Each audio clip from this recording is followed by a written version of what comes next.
Let me show you how Vladimir Putin just scored another major victory in his quest to rebuild Russia's influence. This weekend in Georgia, a tiny country wedged between Russia and Turkey, an election might have just redrawn the map of power in Eastern Europe. And to understand why this matters so much, we need to look at what's happening in this entire region, where Putin is steadily picking up the pieces of what was once the Soviet Union. See, Georgia used to be one of the West's favorite success stories. After breaking free from the Soviet Union in 1991, they became this beacon of democracy in a region where democracy isn't exactly thriving. But something changed, and this weekend's election shows us exactly how far they've fallen. Let's break down what happened. The ruling party, Georgian Dream, and yes, that's really their name, just won 54% of the vote. But here's where it gets interesting. Election monitors are saying this whole thing was rigged. We're talking about ballot stuffing, voter intimidation, the whole playbook of how to steal an election. And the opposition? They're furious.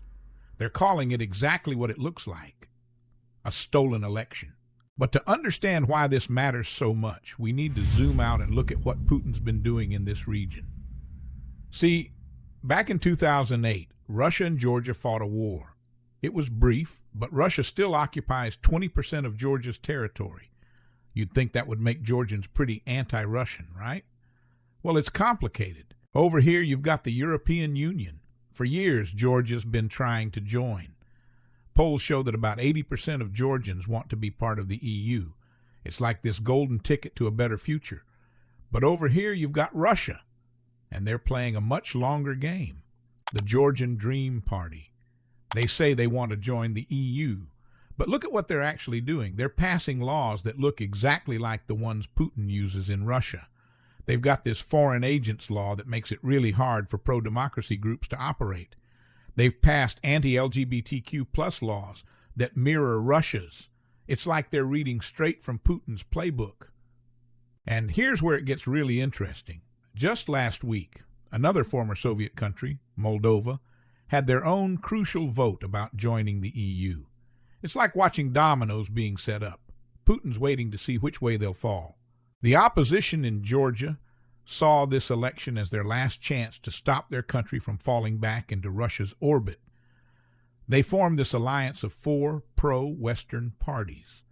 But according to the official results, and I'm using air quotes here because there are serious questions about these numbers, they only got 38% of the vote.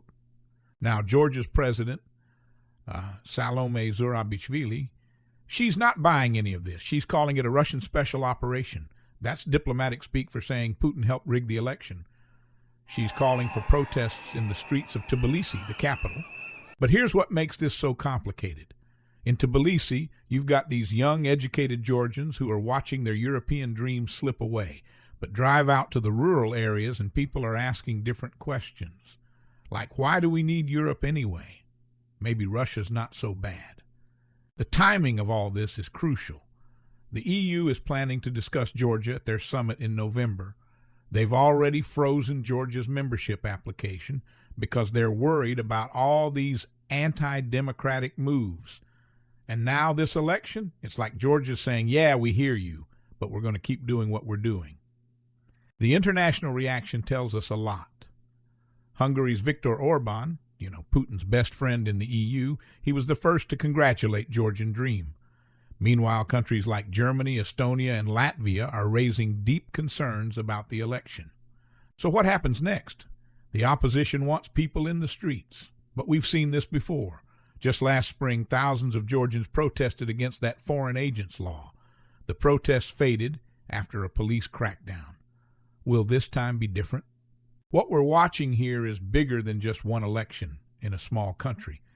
This is about Putin's grand strategy to rebuild Russian influence in what he considers his backyard. Georgia might have just become another piece in that puzzle. And for the West, it raises some pretty uncomfortable questions. Like, how do you help a country stay democratic when its government seems determined to go in the opposite direction? This is a story about more than just Georgia.